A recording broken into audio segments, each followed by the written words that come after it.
tanawan ninyo guys. Ma-amaze man ni dali. Ma-amaze man ni guys. Oh. Kani murag dili ni source sa kuryente tanawa. Ang source ani solar. So walay kas ang kuryente din eh. Ni kagamay ni matik ni siya nga musiga. Good morning. Morning. So naami karon sa Bilyaba Leyte na sad. Diha ngadto na padong sa ilahang usa sa mga nindot nga tourist destination, di ba? Yes. Ay, so Buga-Buga Hills guys. Manto taron 3, 2, 1.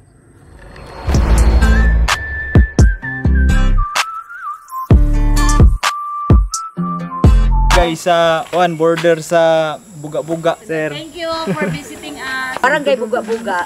This is the last stronghold during World War II. This is the historical site of Bilyaba. Is the only barangay whose potential for our tourism. Maybe next year, our budget, we have a zip line, we have the entertainment for the children, carousel, arat na! So nindot kayo guys, mga tuta sa shrine. So shout out dire sa tuwang likod. Ay, followers namin sir! Followers! Kapoy naman. Nagkaon kayo ni siya. So, kinanglan kaya mo ang kaugalingon kay baktas kita ni. Puro na magkukuya po. Gi. What's up mga tuko? Kami ngayon guys sa roof deck kung saan makikita nyo napakaganda yung tanawin dito sa aking likuran. At marami mga tao din sa iba't ibang mga lungsod na pumupunta dito dahil lang sa view. Kung makikita niyo yung view dito, napakaganda, peaceful yung lugar. Napakasarap. Sa mga nindot sa diri nga anong mga hitaw? Why gamuan hita or why di magbisaya lang doy. Anong usa sa rason nga gamuan hita sa Buga-Buga Hill aside sa nindot kaayo shrine o sa historical siya. Historical kay diri ang stronghold sa mga Japanese no. Usa sad nga nung mga rita diri sa roof deck nga akong gibarugan ron. Kung sad ka, mag-uol ka, isagit lang nimo dito. Sample anay ba? Ayo kay mauwaw to sa mga tao. So nindot kay diri oh. Nindot kay diri ang view. Nakita ka ng likod ya? Kana? Oh ya, kita ko sila na diri ah. Diha ako no ang mga kuan dagang kuno mga gold diha ako no. Gipangsu diha sa mga Hapon kay na corner naman sila diri. Mo bagira nila diri di ba? Igira sila. Na corner man sila diri. Mo gani nahimo siya stronghold. So tiba gid lang nga lugar di ay. Oh, historical gani siya.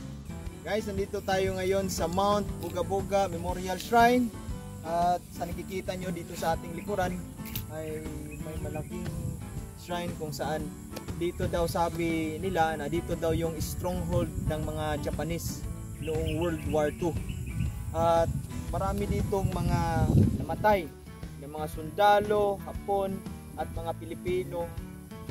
At ito din ang pinaka-last battleground ni General Suzuki. So tara, samahan nyo kami. Aside sa Buga-Buga Shrine guys ay meron din silang tinatawag na roof deck kung saan kung aakyat ka doon ay makikita mo yung view na maganda. Soon ay meron daw silang tinatawag na zipline. No? Tinatawag nila zipline at dyan sa baba daw meron silang pizza, cafe at playground ng mga bata at inanyahan namin kayo na pumunta dito sa kanilang destination. Aliados aerial shot.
Bye.